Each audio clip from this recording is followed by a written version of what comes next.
手了。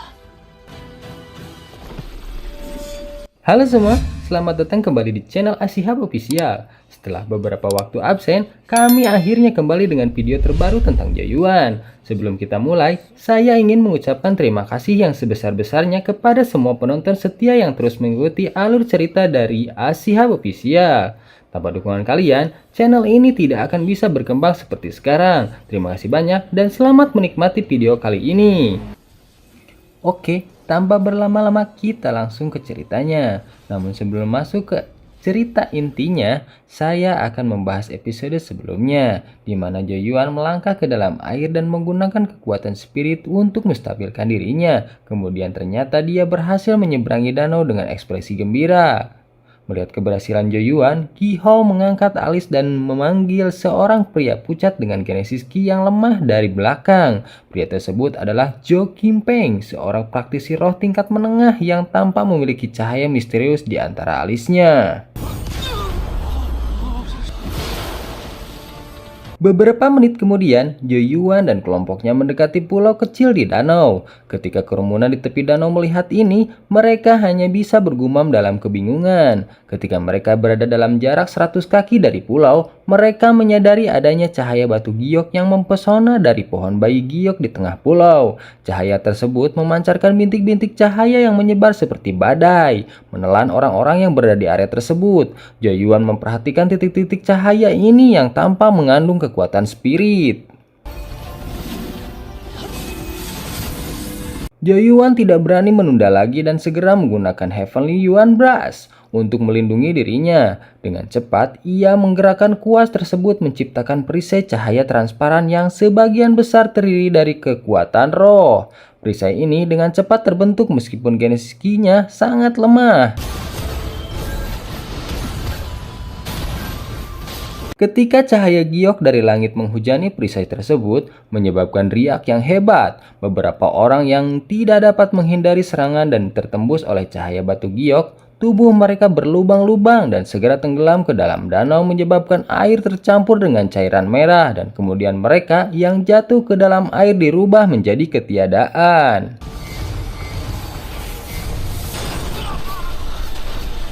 Pemandangan di danau membuat Joyuan, Jo Kim-peng, dan para penyintas lainnya merasa ngeri. Air di bawah yang terbukti sangat berbahaya, memastikan kematian bagi siapa saja yang jatuh ke dalamnya. Usaha untuk mencapai pulau kecil di tengah danau dan mengambil buah bayi giok ternyata penuh dengan jebakan maut.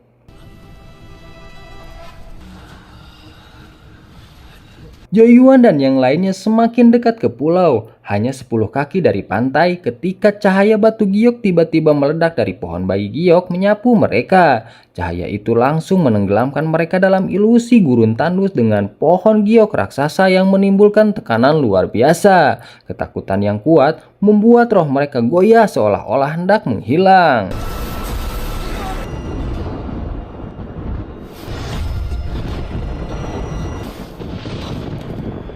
Sementara itu di tepi danau, Sok Yue memperhatikan tubuh Joyuan dan yang lainnya terdiam sepenuhnya. Merasa ada sesuatu yang tidak beres, dia segera bertanya kepada Yao Yao tentang situasi aneh yang terjadi di depan mereka. Yao Yao mengerutkan dahi saat menjelaskan bahwa Joyuan dan yang lainnya telah terkena tekanan roh. Serangan spirit yang bisa menghancurkan roh mereka jika tidak bisa bertahan. Ekspresi Wei Changlan, Wei Qingqing, dan Lu Tianshan berubah cemas mengetahui bahwa hancurnya roh seseorang akan membuat mereka tak berdaya. Wei Changlan segera mengusulkan untuk menyelamatkan Joyuan yang tampak terancam.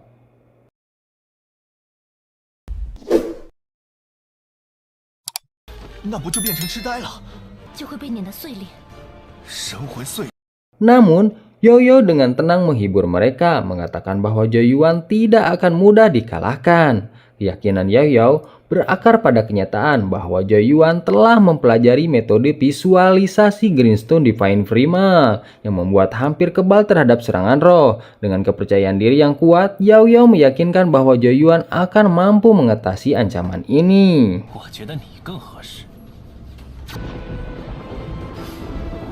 Sementara itu, Joyuan dan Zhou Qimpeng bertahan di danau. Sosok-sosok lain mulai berjatuhan satu persatu ke dalam air dengan mata hampa, seolah-olah pikiran mereka telah dibersihkan. Tubuh-tubuh tersebut tenggelam dan terkoyak oleh batas Genesis Run yang rusak, berubah menjadi genangan darah sebelum menghilang sepenuhnya. Dalam waktu yang singkat, hanya Joyuan dan Zhou Qimpeng yang tersisa, berdiri di atas danau dengan pohon giok kolosal menjulang di depan mereka, sementara gelombang tekanan mengancam.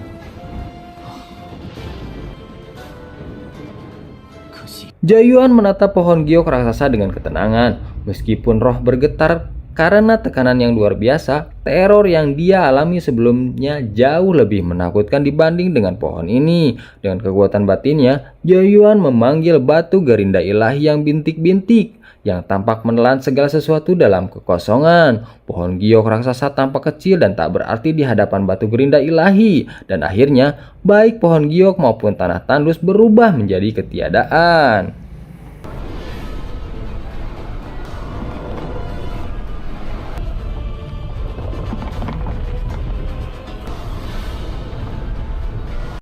Sementara itu di atas danau, Joyuan membuka matanya yang sempat tertutup rapat, menunjukkan bahwa dia berhasil bertahan dari tekanan roh pohon bayi giok. Dia melambaikan kepada Soyue dan yang lainnya di tepi danau, memberikan isyarat bahwa mereka tidak perlu khawatir. Lega melihat hal ini, Wei Changla dan Soyue merasa tenang karena Joyuan tampaknya aman dari bahaya.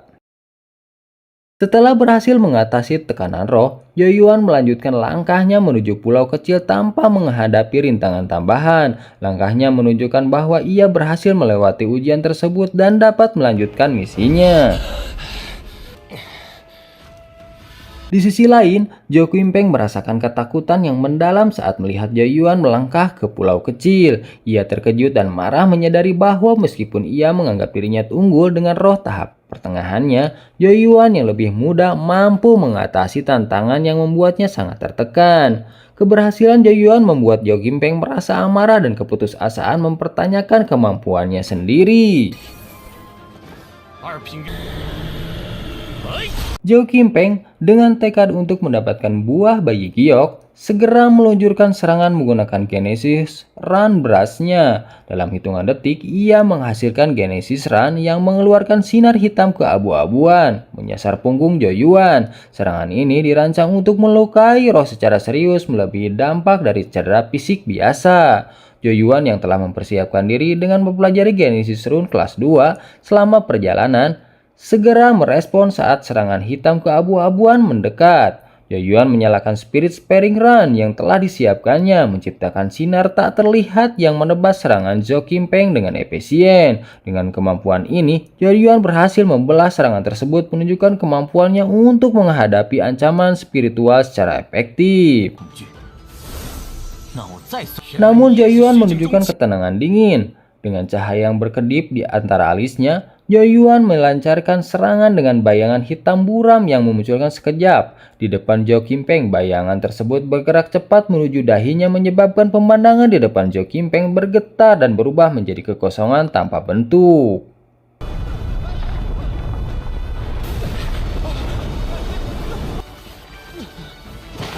Ketika suara keras terdengar, Zhou Qimpeng melihat batu gerinda ilahi yang menjulang tinggi, membuat pohon giok sebelumnya tampak tidak signifikan. Ketakutan yang mendalam melanda Zhou Qimpeng saat rohnya mulai bergetar dan retakan muncul, mendandakan kehancuran total rohnya. Dengan teriakan penuh kepanikan, Zhou Qimpeng jatuh ke dalam air, tubuhnya segera berubah menjadi genangan cairan merah. Tak ada yang mengira bahwa dia yang awalnya memimpin akan mengalami kekalahan menyedihkan dalam waktu yang singkat.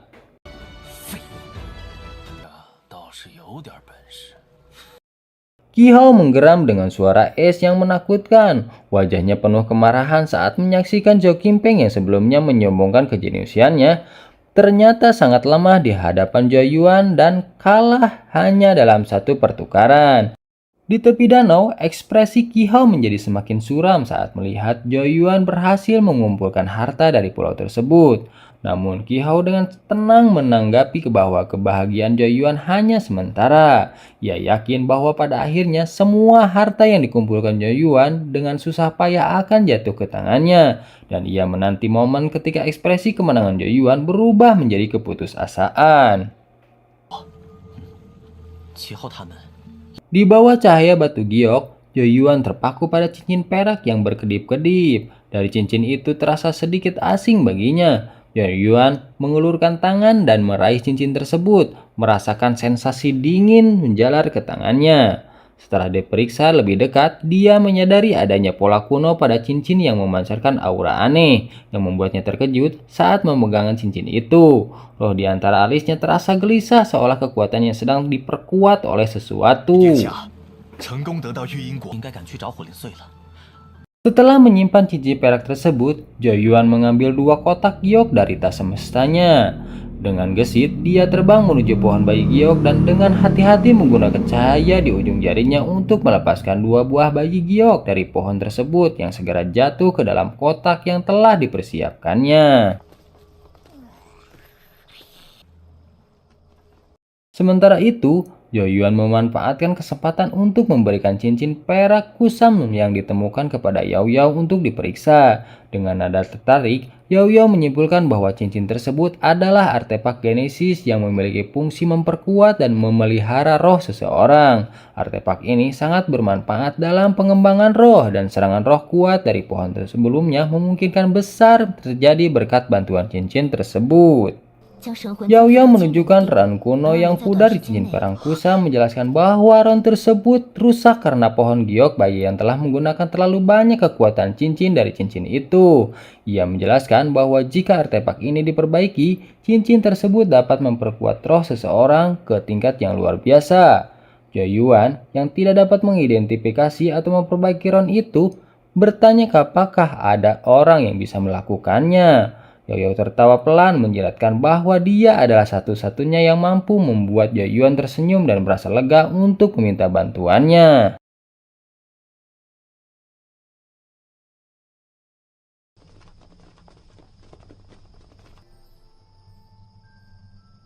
Kelompok Zhou Yuan melanjutkan perjalanan menuju bagian terdalam reruntuhan tanpa berhenti. Meskipun mereka melewati banyak lokasi yang memancarkan cahaya harta karun, Zhou Yuan memilih untuk mengabaikannya dan tetap fokus pada tujuan utama mereka. Selama perjalanan itu, mereka menghadapi berbagai rintangan yang semakin kuat, termasuk boneka pertempuran yang membuat kelompok elit tersebut mengalami cedera. Aura genesis Qi yang kuat menghancurkan batu-batu di sekitar reruntuhan, menciptakan suasana yang semakin bahaya.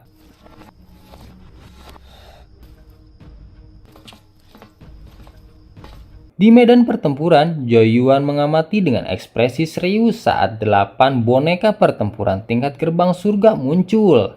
Ini memaksa Lu Tianxian dan para ahli lainnya untuk turun tangan. Setelah pertempuran sengit, kelompok mereka berhasil mengalahkan boneka-boneka itu dengan memanfaatkan keunggulan jumlah. Sementara itu, Wei Changlan merasakan kekuatan genesis Qi yang semakin berlimpah di depan, menduga bahwa butir roh api yang mereka cari berada tidak jauh dari lokasi mereka.